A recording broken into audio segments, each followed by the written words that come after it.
Кыргызстанда акча алмаштыруучу жеке жайларды жабууну көздөгөн мыйзам долбоору бир айдан бери коомдук талкууда турат. Демилгечи депутаттар менчик бюролор жүгүртмө каражаттарынын реалдуу көлөмү тууралуу маалыматты жашырып, пандемияга байланыштуу жаралган кырдаалдан пайдалануу менен сомдун кунун кетирүүдө деген жүйө келтиришүүдө. Буга таянган эл өкүлдөрү акча алмаштыруу операцияларын жүргүзүү мүмкүнчүлүгүн лицензиясы бар банктарга, насыялык уюмдарга, микрофинансылык ишканаларга гана берүүнү демилге кылышууда.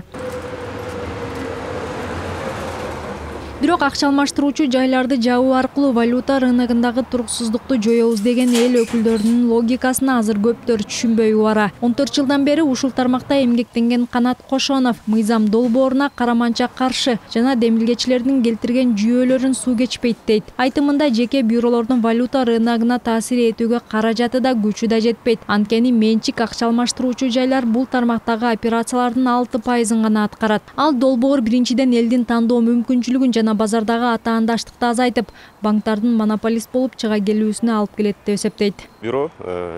Буга чейин Абдыгулов өзү дагы доллардын кунунун өсүп кетиши кошуна өлкөлөрдөгү кырдаалга байланыштуу деп бир нече жолу айтпады беле. Депутаттардын бизди валюта рыногунда жасалма ажиотаж жаратууда деп айыптоосу негизсиз. Валюта курсун улуттук банк жөнгө салат. Анан биздин бул тармакка таасир этүүгө алыбыз жетпейт. Күн сайын жеке бюролор улуттук банкка курс жана сатып алынган валюта боюнча 3 жолу отчет беребиз. Жыл сайын терроризмге каршы күрөшүү боюнча фин чалгындоо кызматында окуудан өтөбүз. Мындан тышкары улуттук банк, УКМК салык кызматы тынбай текшерет. Акча алмаштыруучу жайлардын базардан кетүүсү менен автоматтык түрдө коммерциялык банктар монополистке алып келет. Бул өз кезегинде элге эле кыйынчылыктарды жаратат. Сокращение рабочих мест. Чындыгында менчик бюролордун валюта рыногунан кетиши зыяндан башка пайда алып келбеши толук ыктымал. Себеби азыр иштеп жаткан оңго чукул коммерциялык банк өз ара сүйлөшүү менен курсту каалагандай калчашы мүмкүн. Буга Орусиядагы монополист банктардагы долларды сатуу жана сатып алуудагы 3-4 рублга барабар айырма далил. Мындай абал жеке бюролор 25 марттан кийин карантинге жабылган учурда Кыргызстанда дагы байкалып, евро менен доллардын коммерциялык банктардагы маржалары 5 сомго чейин жетти. Биз ачылганы уже маржалардагы курстардын ортосунда айырмалар да азайды да, кадырысы азайды. Мисал үчүн азыркы келген клиенттерди айтып атышат, мен доллар 100 доллар сатып кайра сатып ала турган болсом 70 сом уткузуп атам деп да. Азыркы күндө биздики менен 20 сом, 10 сом. Дагы бир эске алчу жагдай акча алмаштыруучу жайлар өлкө казынасынын киреше бөлүгүн түзүүдө орду бар. Жеке менчик бюролордун патенттеринин баасы 6000ден 15000 сомго чейин. Ошондо орточо эсеп менен улуттук банктан каттоодон өткөн 450 жеке бюродон ай сайын өлкө казынасына 4,5 миллион сомдой түшүп турат. Демек мыйзам кабыл алынып калса, бюджет ушунча акчадан кол жууп, бул тармакта иштеген миңдей киши жумушсуздардын катарын толуктайт. Эти 1000 человек. Өз кезегинде бул 1000 киши 4-5 адамдан турган үй бүлөсүн багып жатат. Азыркыдай оор каатчылык мезгилинде ансыз дагы жумушсуздардын катары арбып жатат. Ошон үчүн иштеп жаткан тармакты бууп, өз нанын таап жаткан кишилерди ишсиз калтыруу акылсыздык. Буга кошумча биз 6000ден 15000 сомго чейин ай сайын милдеттүү патент төлөйбүз. Ал эми жалданган кызматкерлердин ар бирине соцфонд төлөнөт. Бюджет каждый месяц.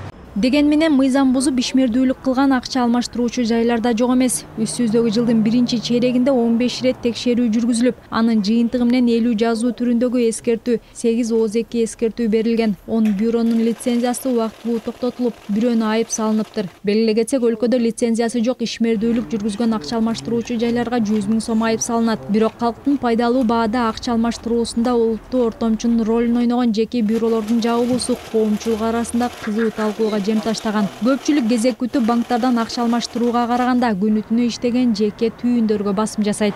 Правоустанавливающий документтер туура болсун, налоговыйны төлөсө, таза так иштесе иштей берсин. Ну, какие-то должны быть другие меры. Бааны өзү рынок өзү тууралайт да.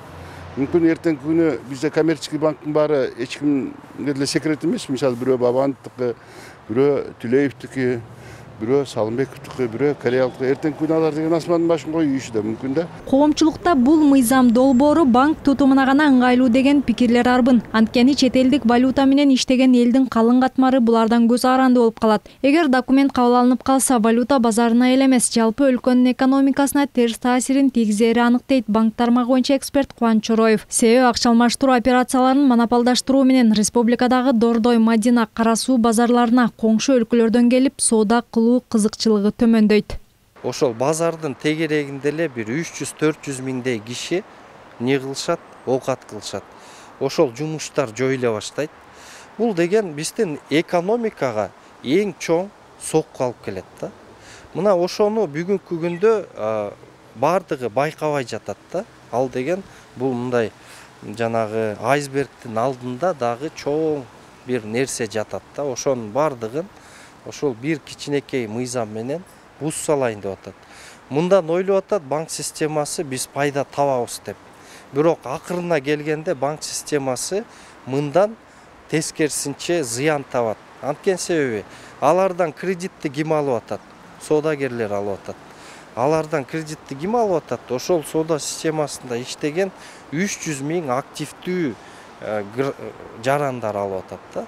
Албетте мунун артында эми улуттук банк эле турат да. Алар ойлоп атат, биз ушул эмелерди жаап салсак, биз банктарды оңой башкара алабыз, каалаган курсту койдура алабыз депчи.